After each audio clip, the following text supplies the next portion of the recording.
Hello, everyone, and welcome to the Backyard Tabletop. My name is Jacob Robbins, coming at you with camera now. That's out of focus. There we go. Come on, camera. My camera's all out of focus, and Kurtis is on camera too. Look, Kurtis, you're on camera. Hey, it's me. I'm right here. I'm in the camera. Right now, you can't see my mouth because I got close to the mic, but now you can. Yeah. There you go. We are now distance. Kurtis and I are in completely different rooms, close to 1,000 miles away, very close to the song.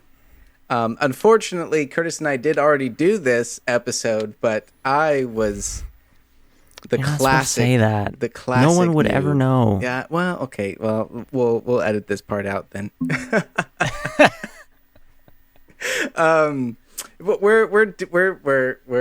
But I'm living in Houston now, and Kurtis is still back in. Well, I shouldn't say where we're from, huh? We're supposed to be mysterious, like we could be from anywhere. We could be in the Spelljammer universe. No one really would know. Yeah, I'm from the Sword Coast. I'm in. Potentially, Kurtis is in Waterdeep, and I'm in Fandelven. Or Neverwinter. Or Baldur's Gate. Maybe that's. I'm in Baldur's Gate, and Kurtis is in Waterdeep. Yeah, That's those are all like 30 miles from each other. 1,000 miles is a long ways in D&D. Oh, all the references. Well, the last time that we started doing this podcast was close to, over a year ago. A lot has happened since the last maybe 5 or 6 episodes that we recorded before this. I got married, I moved away. Kurtis is still where he is, and he has a really cool setup now too. So I'm slowly getting there. Kurtis has his closet that he's in that's really cool. I have just over there off camera, I have some sound panels that we're gonna hang up too. Me and my wife Sarah are gonna do that. So we're getting there, but Kurtis and I still need to talk. You said you were going to do that last week. Yeah, exactly. Well, see, I had to keep it authentic. Yeah, you didn't put them up because you had to say it again. Keep the same bit in. I'm going to set that up and continue to grow. But Kurtis and I still need to talk. We still need to get our D&D news in for each other, which some big news happened this last. I have no idea when this is actually going to go up on YouTube and in the podcast form. One D&D was announced at the recording of this like 2 days ago. A few days ago. Let me see. Right about. Yeah, so we'll probably get to that here in a minute, give our fresh thoughts. When this goes up, it could honestly be old news at this point, or more news 4 days has come ago. out. But, first initial thoughts, Kurtis and I will probably get to that in a later date. Because I wanted to go back to, this was probably, 2 or 3 on the session of we recording of Kurtis talking about his world. It could have been number 4, actually. But Kurtis did a homebrew world, all the good stuff. I'm doing a homebrew world. He's doing a homebrew world. He has written a homebrew world. Really cool ideas. We talked a lot about it in that episode, but he finally got the Kickstarter. So Kurtis, do you want to talk a little bit about that? And I'll pass that over to you. Yeah. So,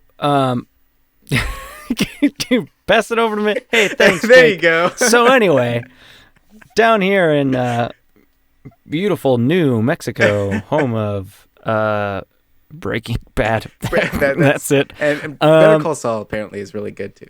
Well, Better Call Saul is just Breaking Bad light, though, isn't it? It's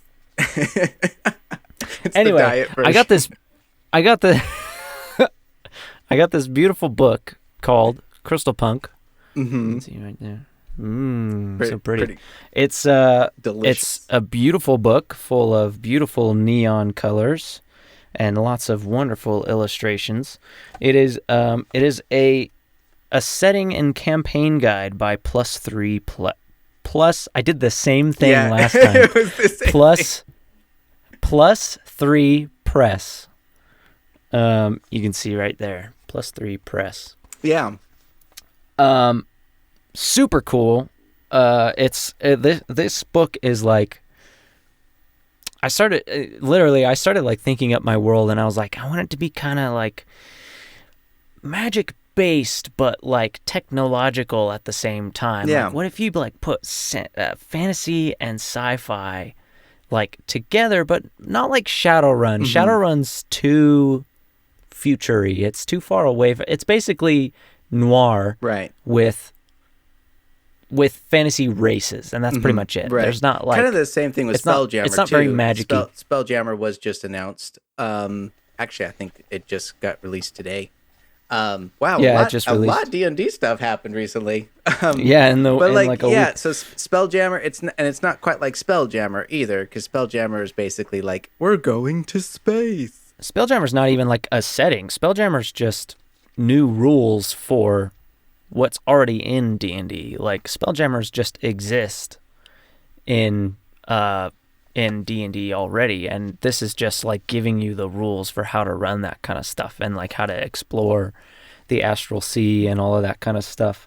But this is like a whole new setting, and it's based on the premise of technology that is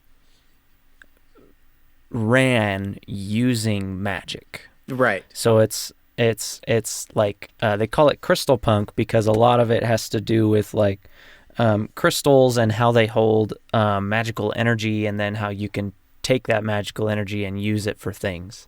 Which is such a cool name too. When you had said Crystalpunk, that, like nonchalantly, man, a while ago when you were thinking of this, I was like, oh man, is that what it's called? Because that makes so much sense. And you were like, well, that's what this book is called. And I was like, why have we not like thought of that? That's such a cool name. I don't know if they coined the term or if it was kind of like a pseudo genre before this.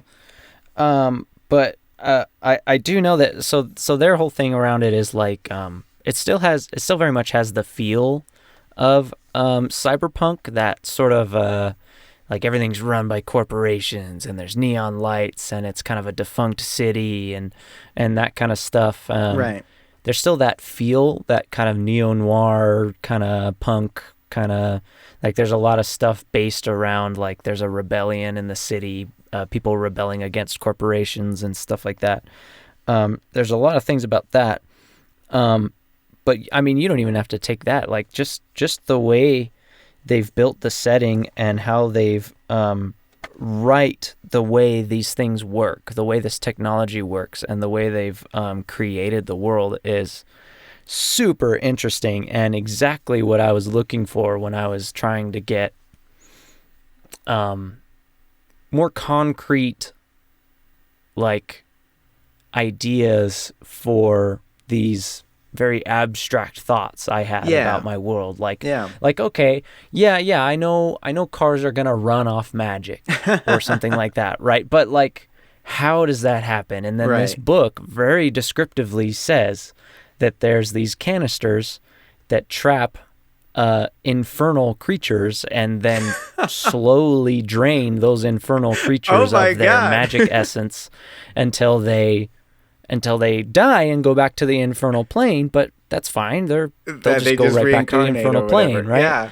So it's like they use that raw energy to like fuel these motorcycles and flying cars and stuff. And then there's like nothing's gonna go wrong with that in any case. No, absolutely not. Never. And then there's like smaller power sources that use the power of like mana, which essentially is soul in their book. For me, I think it would be something a little different. I'm still working out the kinks on that. But this book actually, they kind of revolve pretty heavily around how magic is basically like a manifestation of your mind and soul kind of a thing. And so like magic is basically like imagination, and through the power of a soul, this imagination can become real, kind of a thing. Yeah. Because they also do a bunch of stuff like in the city, there's no internet or like VR world. Instead, what they do is they do something called ethereal jaunt. A jaunt, which means they shoot their ethereal soul out into the ethereal plane, and on the ethereal plane in the city, there's like a second city in the ethereal plane. That's my gosh. That's like an ethereal cyber city. Okay. Where it's basically the internet, like a VR internet kind of a thing, where there's these people that like live their entire lives in the ethereal plane because they're just like... So it's kind of like playing on that. It's like having a second life kind of thing. Well, and it's kind of playing like that whole, like, you know, when we get to this place that we can physically go into a video game, right? And live there. But in their case, it's like you're just going to the ethereal plane type of thing. Right. Yeah, and it's really cool. So, but like there, things are easier. Like your imagination more readily shapes the world around you and stuff like that because it's closer to, like the astral plane. That's something else in this book that I was really excited about. I was struggling because I really wanted to simplify my world with like I wanted to simplify the planes and the gods. In my world, there's 6 gods, but they're not aligned any particular way. They're all mostly neutral and kind of normal people. They're not like aligned any one direction. They're a little more gray than the black and white of like 5e, right? Yeah. And so I was struggling to be like, well, what planes do I assign these guys to? And if I only have 6, then what do? I don't want to make like 3 of them evil and 3 of them good because that would be unbalanced. Like I don't want this guy to be evil. And in this book, they only have 3 planes. There's the material, the ascendant, and the abyss. So there's the material plane, and then there's the plane above, which is the ascendant, and the plane below, which is the abyss. And so there's those 3 planes, and then their borders. Okay. So the ethereal is the border between material and not ascendant. I'm sorry, astral. Material and astral. I was saying ascendant because of Destiny 2, the ascendant plane. Oh my god, that's okay. I've been playing a lot of Destiny 2. And then I forget what the plane is in between the abyss and the material, but in my world it would basically be the Shadowfell. Gotcha. That's so cool. The material plane, instead of having a bunch of planes for like the Feywild and all of the what are they called? The elemental planes. Instead of having all those, they instead have dimensions. So there are different dimensions on the material plane, and they're very easily accessed through spells and stuff. So where you can basically open a small portal into the plane of fire, but it's the dimension of fire. It's basically just the material plane, but more aligned towards fire, the element of fire. Yeah. That's so interesting. It's very, very interesting. You know, and personally, I do like, because I feel like a lot of third parties actually do that. When they take something, it's like, I mean, because 5e in general is just, there's kind of a lot. There's all the elemental planes, there's the abyss, there's the 9 hells, there's the heavenly planes, and then there's the Shadowfell, and then there's the Feywild, and it's like it gets a lot. And I do like it when it's simplified, just from a dungeon master, and I think also from a surprise element. Right. Watching certain ones, they like when they go to this mysterious place, and it's like things are muted, the color isn't there, things are dark and creepy and shadowy, and you're describing this, and then for one of your players to be like, oh, we're in the Shadowfell. Okay. It's kind of like, well, but you don't know that. Can you? Your character doesn't know that. Your character's, your character's in his room. It's just a little more gray. They don't know that. Like, so like, I've heard some, some people in some third party. It's like in the Dungeon Dude specifically. I believe they go to the Fey world or the Fey realm, but they don't call it that. They call it the Dream realm. And it is a little bit of a mixture between Shadowfell and Fey. And I kind of like that because it added a lot more mystery to it, and maybe just because it's less known, right? Yeah, and that's very interesting because in typical D&D, they are two separate places, but both of those are borders, right? So they're essentially the same thing. They're both mirrors of the real world, except one is wild and full of nature, and the other is dark and full of death, right? Like they're mirrors of each other and also mirrors of the material. Right. So, and which is cool, if you're able to pull it off, more power to you. I do like having the mystery of it being a homebrew, a little bit simplified because it's easier for your players. Yeah. But also easier for you as a dungeon master. And so I like it also when they put fun twists on it. Kind of doing this collide of Feywild and in this case, for your plane, it's like it's technically the ethereal place, but it's just attuned to something different. That's kind of cool. Right. I like the idea of just kind of simplifying things, because I don't like even my continents on my world, like, yeah, there's six continents and people are going to be like, whoa, that's so big. There's so much stuff. But like the main continent is like the size of Texas. Yeah. like they're not big. The world is actually quite small. Mm-hmm. There's a lot of space between these continents, though. There's huge gaps of just free space that weren't possible to travel until now. So everything's new and exciting and being discovered, and but still travelable and still easy to go from one place to the other because I want it to be like accessible and fun, and I really do love the idea of being like, okay, yeah, you guys started in this sci-fi place or this fantasy place, where things were kind of familiar. You were fighting trolls and going into mountain stuff and like, yeah, okay, but now you're level 5 and you're going to the city. You don't know what's going on there. Right. Your characters don't.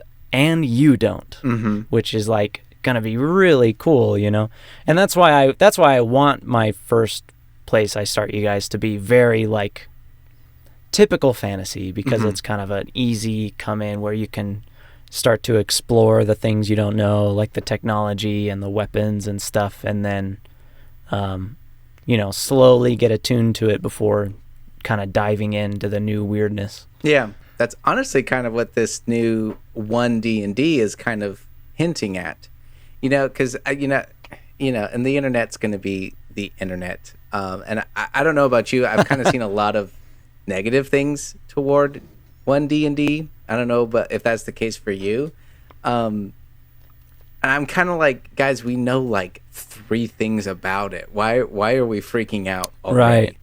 Right. Also, it's not releasing for 2 years. 2 years, right? There's so much play testing that's going to go. The reason they're giving us this stuff is so they can take it and go, oh, they don't like that. Yeah. Okay, we'll adjust it. We'll adjust. Right.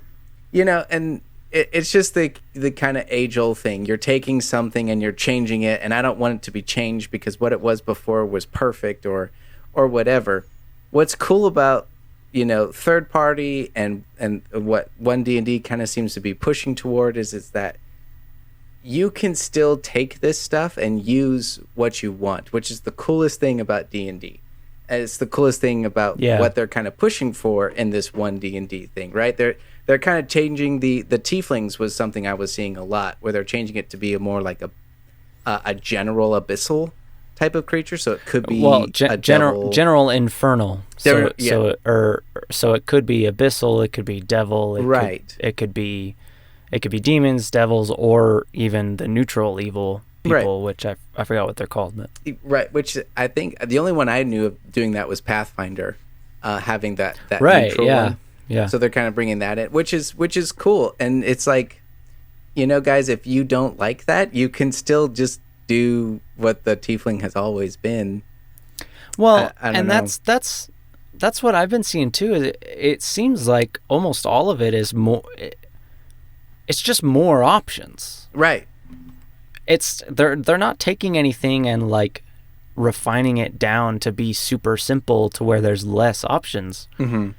Everything has more options and more customizability now than it ever did. Which is great. I don't know if you read the Unearthed Arcana at all. I have not. No. In fact, I was just actually I actually meant to ask you this before we started recording. Do you want to read some of your favorite parts or anything about it? Is there things that stick out to you? I would love to. Pad for a little bit of time while I find it. Yeah, pad for a little bit of time. No, because that's totally my fault. I actually meant for you. No. I have it pulled up. I just got to scroll to gotcha. to the fun stuff. Yeah, no, it all seems really cool. And I did watch the announcement video, the 6-minute one. I didn't watch the interview one yet. But just the stuff that they're pushing for D&D Beyond is really cool. I know there's a little bit of pricing that's kind of a little bit wonky right now. I think no one really knows, and people are assuming the worst because we live in capitalistic America, and so people automatically assume they're going to monetize every single thing they can. Right. What I'm guessing is going to be the case is it's called One D&D.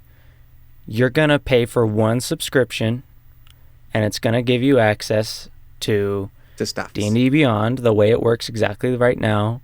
It'll give you access to the new base rules, and it'll give you access to, hopefully it would give you access to the tabletop simulator thing that they're looks really creating. Cool. I have some things to say about really cool.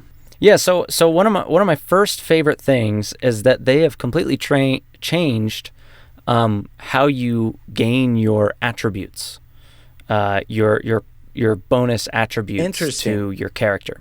Ooh. Your attributes are now not tied to your race. Okay. So your race right now, all your race gives you is basically your racial features, and just kind of tells you like what you might look like and any racial features you might gain. Interesting. Okay. But now your attributes come from your background. That actually makes a lot of sense. I like that. Right? That. So I think their reasoning behind that was they're kind of leaning away a little more from like, okay, yeah, every tiefling is charismatic. Yeah. Because every tiefling gets a +2 to charisma. Right. And they were leaning away from that anyway with Tasha's, Which is probably what they were introducing to see if people liked.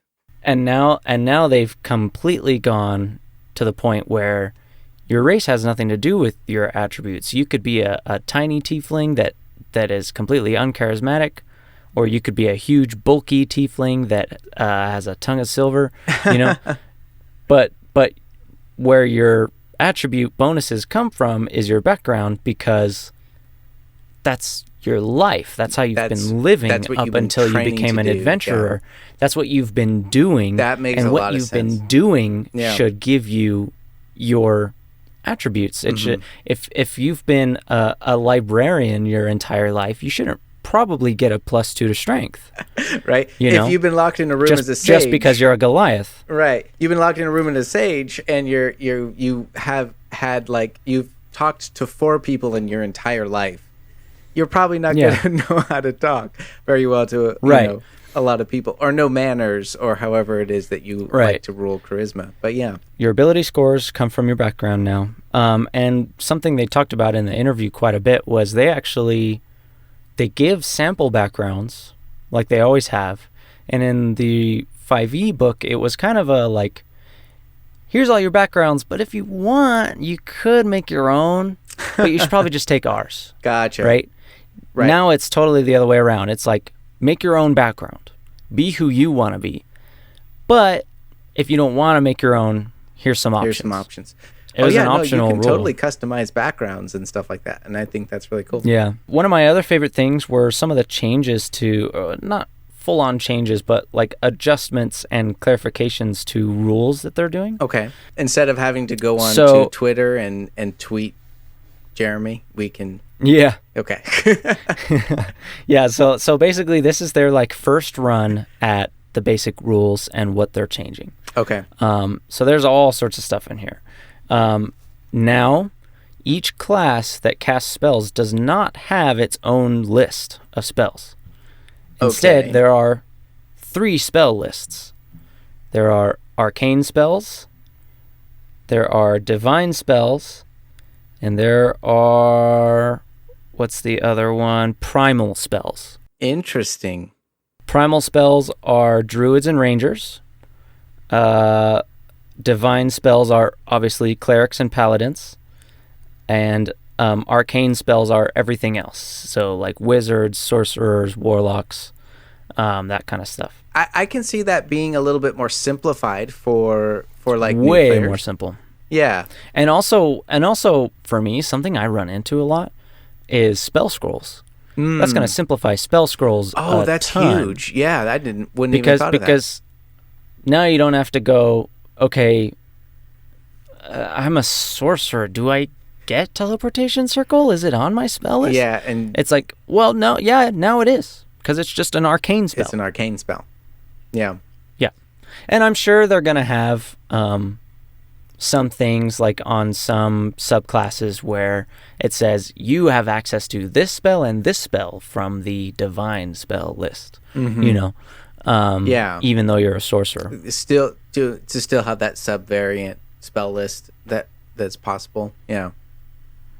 Well, right. Man, that actually probably, like, because that's usually the overwhelming thing. Having taught a few people and especially a book club on, like, spellcasting in general is just a wildly, it's like you can start seeing their eyes glaze over when you're trying to explain this. Yes. So I can see that. Spellcasting, yeah. You know, and anytime someone who's simplifying that. Anytime someone who's playing for the first time is like, I want to be a wizard, I'm like, oh boy.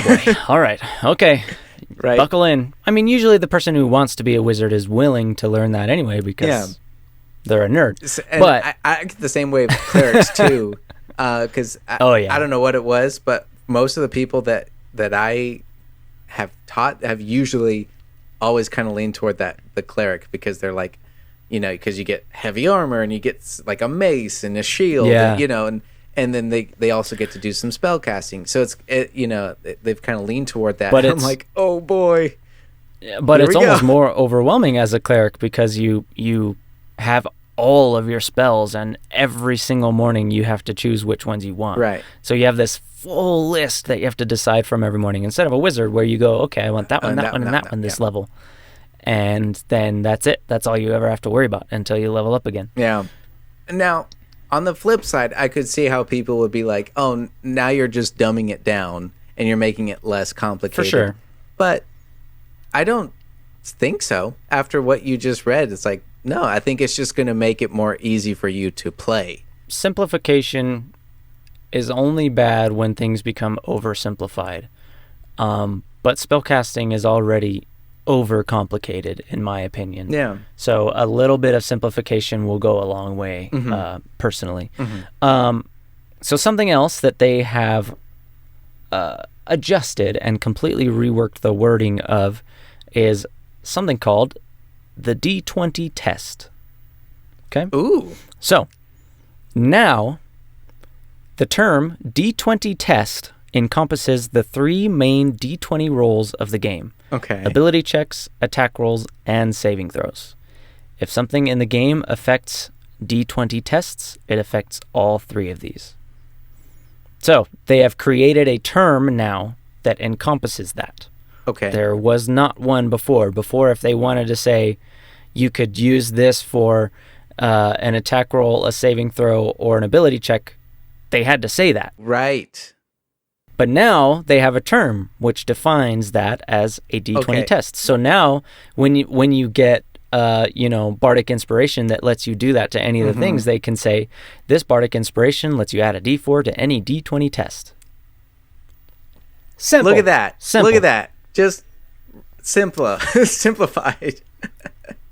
No, yeah, and that also helps when it comes to like things like bless that only works on attack rolls and saving throws. because that doesn't affect ability checks. So when you know it doesn't say that, you're kind of like, oh, okay. But I feel like that helps clarify some things. Yeah.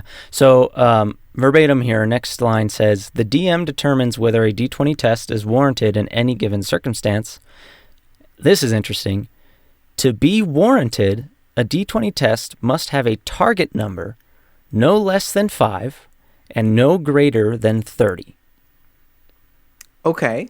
So basically what's that saying is if they roll and their target is anything less than 5, they shouldn't even be rolling in the first place. That makes sense. Because that's so simple, anybody can do it. That makes sense. If they are rolling and their target is over 30, they shouldn't be rolling in the first place. That's an impossible task. No, that makes sense. Right. That makes sense. And then this is where I have seen some people getting weird about this stuff. Okay. So if you roll a 1 on the D20, the D20 test automatically fails regardless of any modifiers. Okay. So that's going back to that rule, right? In current 5e, technically the only thing that auto fails on a natural 1, are attack rolls. Is attack rolls, yeah. This now, it is official rules in 1D&D that a 1 auto fails anything. A 1 is a 1 Saving is a throw, 1 is a 1. Saving throw, yes, exactly. Yeah. And if you roll a 20 on the D20, a D20 test automatically succeeds regardless of any modifiers. Okay. A player character, this is interesting too. A player character also gains inspiration when rolling when they roll a D20 or when they roll a natural 20, thanks to their remarkable success. Interesting. So they've changed the way inspiration works a little bit too. I'll get to that in a minute. That's a little later down the line. Okay. Rolling a D20 doesn't bypass the limitations on the test, such as range and line of sight. Okay. The D20 bypasses only bonuses and penalties. Okay. So now it actually is like, if there's something that you're trying to do and it's like way above what you would normally be able to do, but you just need to try. Like if you need a 30 to do this, but the highest you can actually roll on that test is a 25. Yeah. Still go for it, because you could get a 20 and succeed anyway. That makes sense. I can see how some people might be reading that as like, well, so if my human jumps off a cliff and starts flapping his arms and he rolls a natural 20 on his athletics check, does that suddenly mean now he succeeds? It's like, no, they're not saying this bypasses the laws of physics, you know.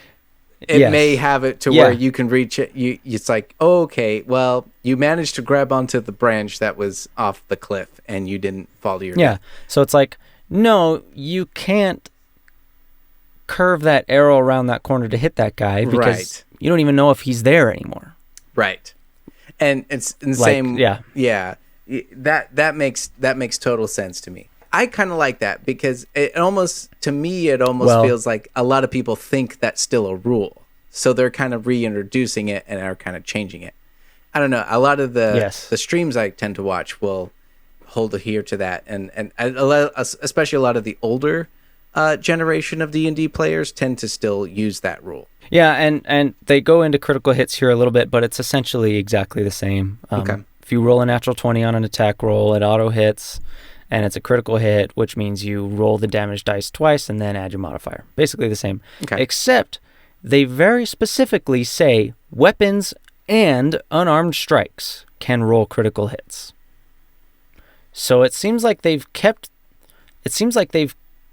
now made it official that those are two different things. Weapon attacks and unarmed strikes are not all. So unarmed strikes are not technically weapon attacks. In my opinion, if you have a strength score of 16 or higher, your arms at that point are deadly weapons. So, I mean, it makes sense. The grapple condition is different. Let's go back to inspiration. Yeah. Let's bounce back to that, shall we? So here's what it says: when you have inspiration, you can expend it to give yourself advantage on a D20 test. You must decide to do so before rolling the die. Okay. It says that in here. Okay. The main way a character gains inspiration is by rolling a natural 20 for a D20 test. The GM can also award inspiration to a character who's done something that is particularly heroic or amusing. So basically they're saying you can still give it out. Yeah, you can. The DMs we're not taking that away. Technically, inspiration is now a rule. It is not a variant. A variant. Now it is, no, you gain inspiration when you roll a natural 20. That's just how it works. You can never have more than one instance of inspiration. If something gives you inspiration and you already have it, you can give it to a player character in your group who lacks it. Oh. So if you have inspiration already that you haven't used, but you roll another natural 20, you can be like, well, then I'll give that inspiration to them and they can use it when they want it, and I'll keep mine. And if you still have inspiration when you start a long rest, you lose that inspiration. Ah, okay. So it's official. It's official, everybody. It's official. You lose it on a long rest now. Okay. they have officially shifted it to where not just at the end of the session, but at a long rest. So it's really interesting how they've implemented it more to be kind of a realistic thing in the game. I don't hate that. And for the reason of natural 20s feel good. And so now they're actually adding it to the rules that a little bit more is like you can double the damage of your attacks. Yes. But now outside of combat, getting a natural 20 means something. Means it's it kind of makes sense. Maybe it's like, oh yeah, I figured out this puzzle. I can see it's like, when you do really good on a test, you kind of get that, a little bit of vigor going. That kind of makes sense. It would do that. Passing it off to another friend, I mean, it's a team game. So I kind of like that. Yeah, it's like I kind of like that better than like stacking it. Yeah, because that's something that happens in our Friday game sometimes. Is like, oh, I've already got inspiration, and he's like, well, I have another one. Yeah, you have two now. And it's like, oh, okay. I hardly even remembered to use the other one, but now I have two. Yeah. So I kind of like that. And I like that it goes away at a long rest because yes, now it's easy to obtain. You just kind of get it when you roll a natural 20, but it also just kind of goes away if you don't use it. So it's more, it makes you want to use it right away instead of just letting it sit like happens right now. The same thing happens when you're a bard. You kind of have to remind people that they have inspiration and they can use it. So it kind of makes sense. If it goes away here pretty quick, make sure you use it. Yeah. And it encourages that because, you do that thing of like, well, what if I really need it? I could go down and I could really use that advantage on a death saving throw or something. Okay. Yeah. But it kind of encourages you should use it.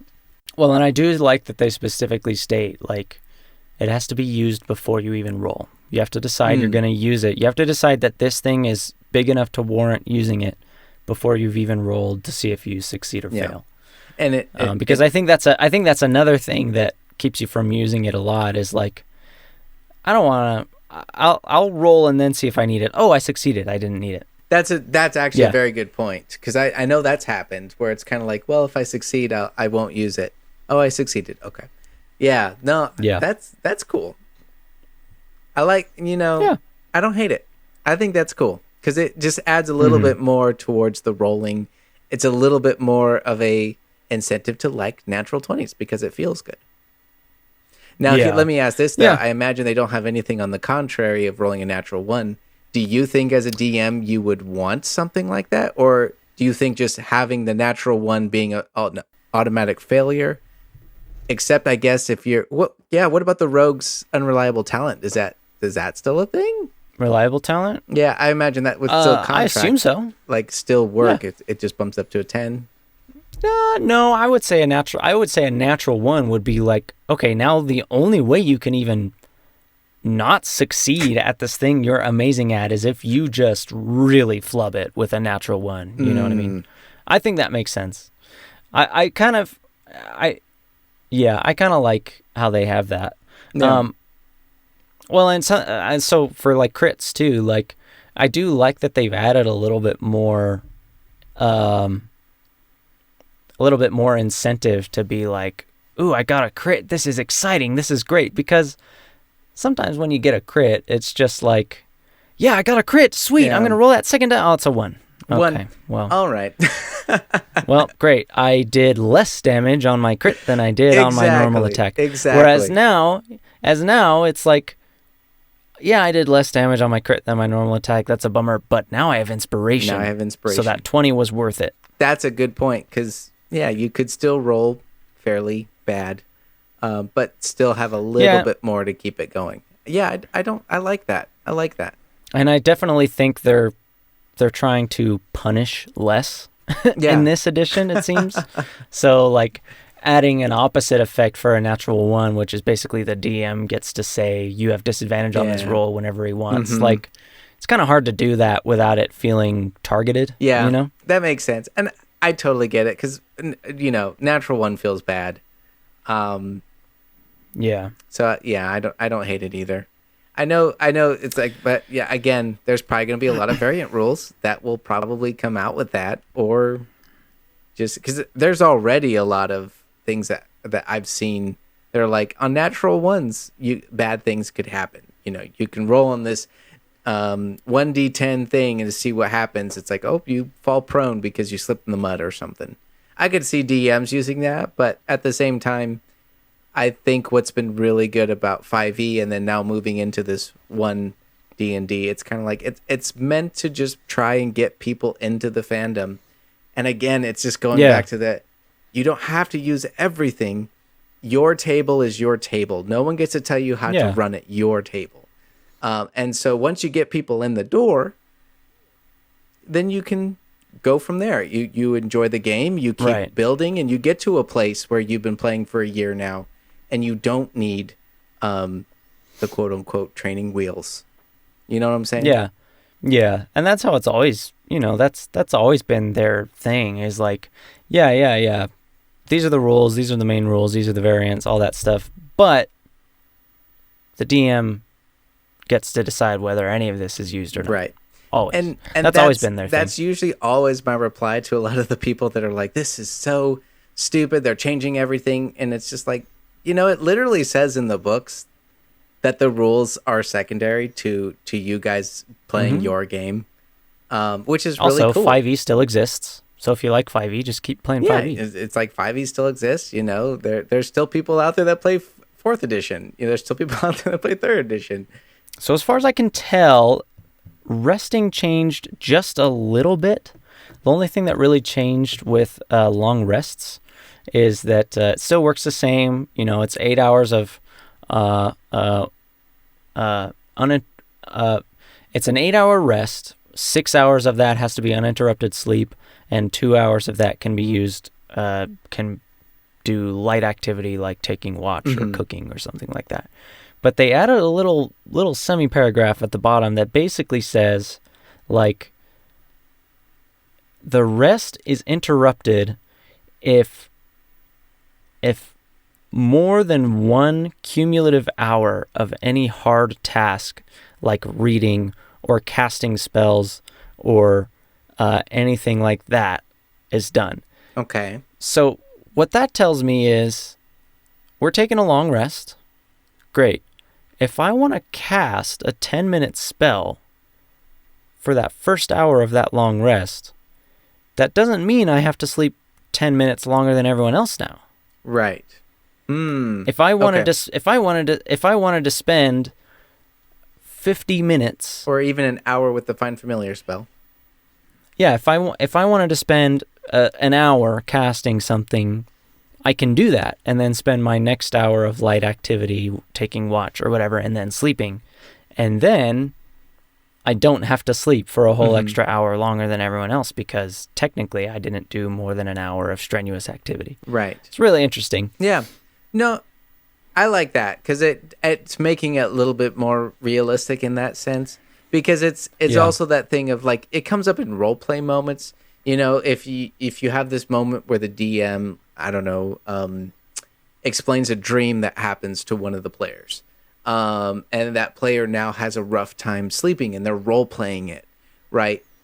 Yeah. It's kind of a thing of like, well, do they get a long rest because they're not sleeping? It's like, well, it's like you can always give that to the player, but I think that's also a way of coming in like, yes, they can get a long rest because unless they're for sure staying up awake and they're pacing and that's different. But I kind of like that because it introduces like you can have your role play moments, but still in the rules it can say you can get a long rest if you would like. Yeah. Like you said, sometimes characters like to be punished for their roleplay choices. You know, they like it to have real consequences. That's true. I can say I for sure am up for that. You know, I've had stuff where I've asked for like a wisdom saving throw, and if I fail, I'm stunned for 1 round or something because I screwed something up or something like that. Yeah, I like some stuff like that because it makes it more real and makes it feel like there's actually consequences to my character's story, instead of just being like, oh no, I have a Vietnam flashback anyway, boom, you know, like, no, it should be like, I'm having a terrible post-traumatic stress flashback and I'm out of the fight for 2 rounds. Yeah, it should feel real, you know, like, all sorts of fun stuff like that. But also, like, sometimes it's good to be able to make those role play decisions without having to feel like, but that's also gonna ruin this next day of dungeon delving that we have to do, and now I'm gonna be a burden to my party because I decided that I had a bad dream and I can't sleep well. Right. So I you know, from my first impressions of you reading that, I think that all sounds great. You know, there were a couple other really minor things that they changed. They changed, very minorly changed the way that grappling works a little bit. They actually added is okay. You'll have to tell me, is slowed an addition or a condition in 5e? Is there a condition in 5e called slowed? No, I don't think so. I think that's just under the spell slowed. Right. So now there's a condition called slowed. Interesting. And basically what it means is, like, if you're carrying something heavy or if you're grappled with somebody and you're trying to move them around, stuff like that, you're under the slowed condition. Oh. And it basically means your speed is halved. And basically they turned, you have half movement. So it's almost like into a condition. You're over, what is that? Over carrying capacity or something like that? I think that's what it does. Yeah. So it just kind of gives you that, like, that's what you have doing this. Now it's a condition instead of them having to explain for every single time something gives you half movement or anything like that. Now they can just say, and if you try to do this, you're slowed. That makes sense. Well, yeah, that all makes sense to me, and I feel like it just makes things run a little bit smoother. And the terms will catch on, and it's like, you know, when you say, you know, you're under the exhaustion thing, you have level 1 exhaustion, you have that on, you can mark that on your character sheet and you know what that is, type of thing. So I think that makes total sense to me. I am super excited for the Unreal Engine type of maps that they're doing.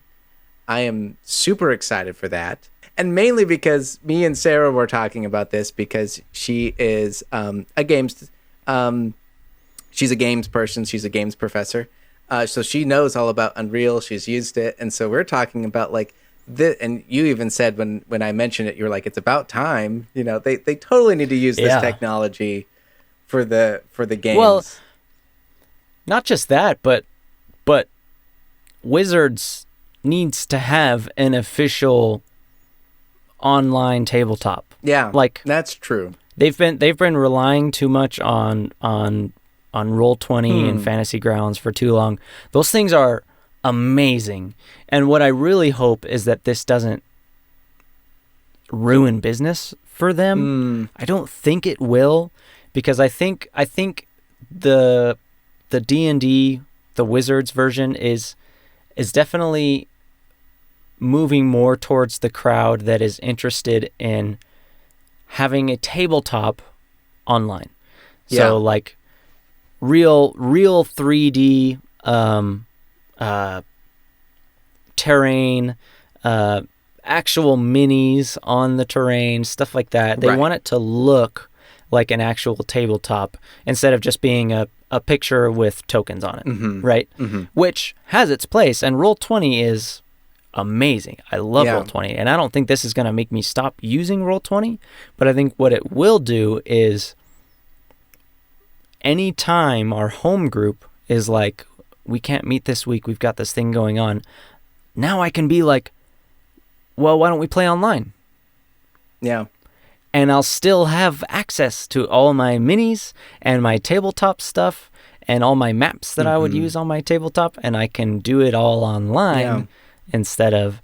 Because what it sounds like is when you buy a physical digital version of a, let's say, Curse of Strahd, it comes with the resources needed to do that on the online tabletop.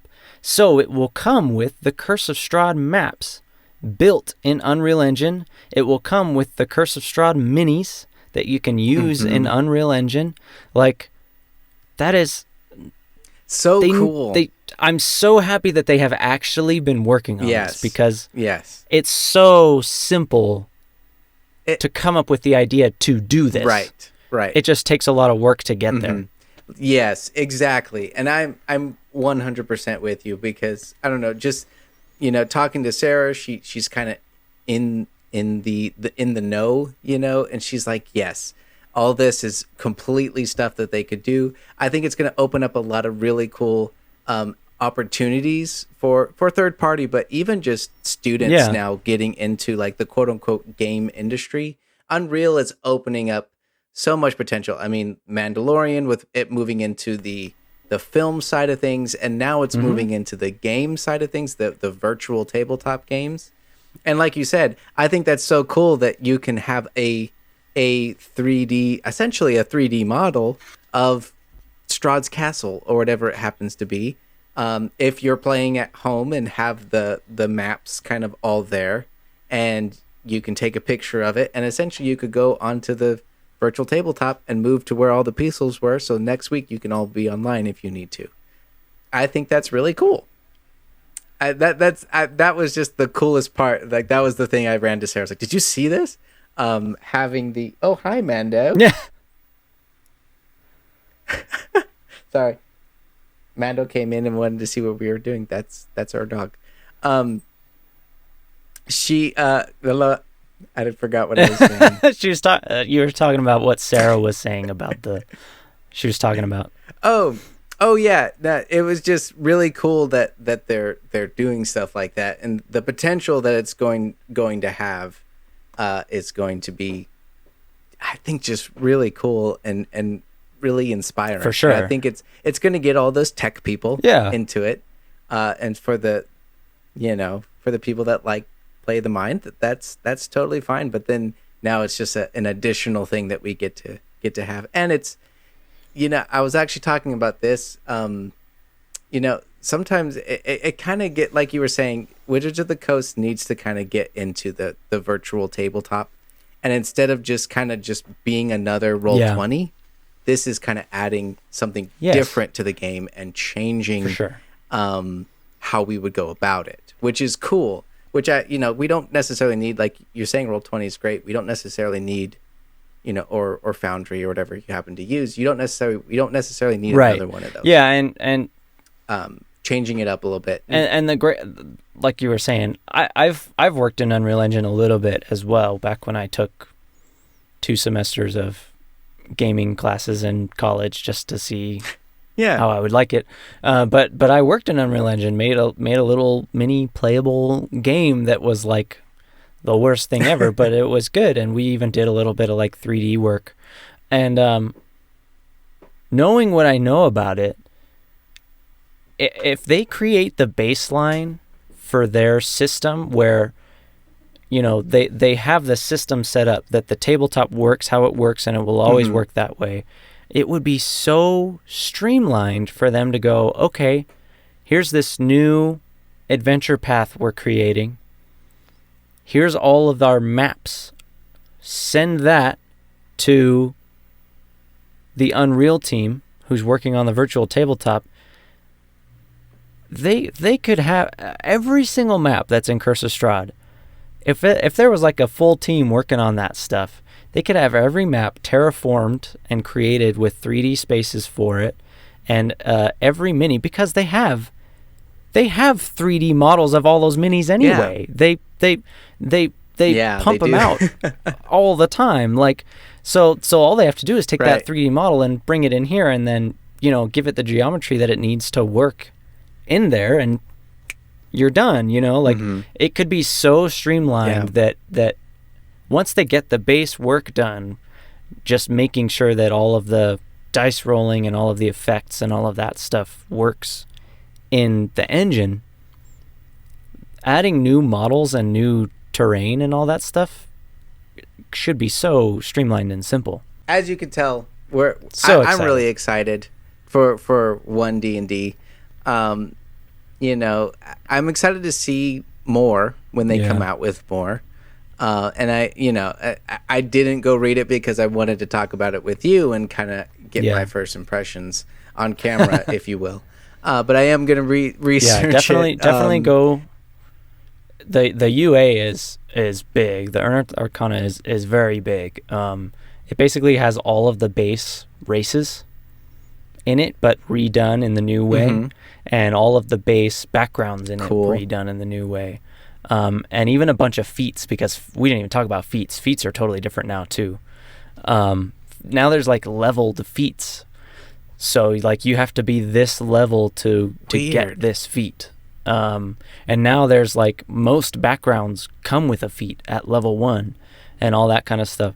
That was actually something I wanted personally. I wanted more options for feats. I didn't necessarily wasn't a huge fan of the variant rule of you can either get a +2 or a +1 in these, or take a feat. I kind of like the idea of bringing feat, and I get it. Some feats are really powerful, and so you do kind of have to weigh them. But feats really should be in which is great that they're making leveled feats now. So now, when you're level 1, you can't take Magic Initiate and know 4 extra spells than you're supposed to know, because that's a 4th level feat. You can only take that when you've been in the game for a little bit, you know, like stuff like that. I don't know if that's actually specifically true, but you know, those feats that are way overpowered and do all sorts of cool stuff for you, they can take those and go, okay, well, you actually can't take that at first level because it's a 6th level feat. You have to get at least this level before you can take it. That makes it, because they do that already with like the fighter. Yeah. Like with the rune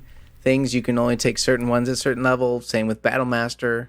I think there's a few others. Well, cool. I'm excited to see more of what they do, and again, kind of getting away from the quote unquote additions and of D&D. Not like math, but like additions. Yeah, honestly, this has. Like, I'll probably start using some of these rules in my game as, like, variant rules for now. You know, I like the way the D20 works. I like the way the new grappling works and stuff like that. I like a lot of it, so I'll probably already start using it. That's cool. Yeah, I just might do the same. Well, everyone, that is pretty much where we're gonna close this podcast. That was a great conversation, Kurtis. Thank you so much for hanging out with me. And thank you all for listening / watching, whatever it is that you're happen to be doing. My name is Jake, part of the Backyard Tabletop. My name is Kurtis, and I am also part of that top. That top. You could find me on Instagram, Valiant DM, if you would like to do that. Kurtis will follow you. If you go follow Jake, I'll follow you. Yeah, how about that? And you can find me here, and also it's just gonna be my thing now that I'm just always gonna be terrible at the outro. Okay, I'm for it. I'll say it's a running joke, but really I'm just actually bad at it. It's good stuff. Well, again, thank you, everyone. We'll see you next time. Or we gotta think of it. Yeah, we gotta think of a sign off. I'll see you next we'll get time, there. Kurtis. I'll see you next time, Kurtis. Bye bye.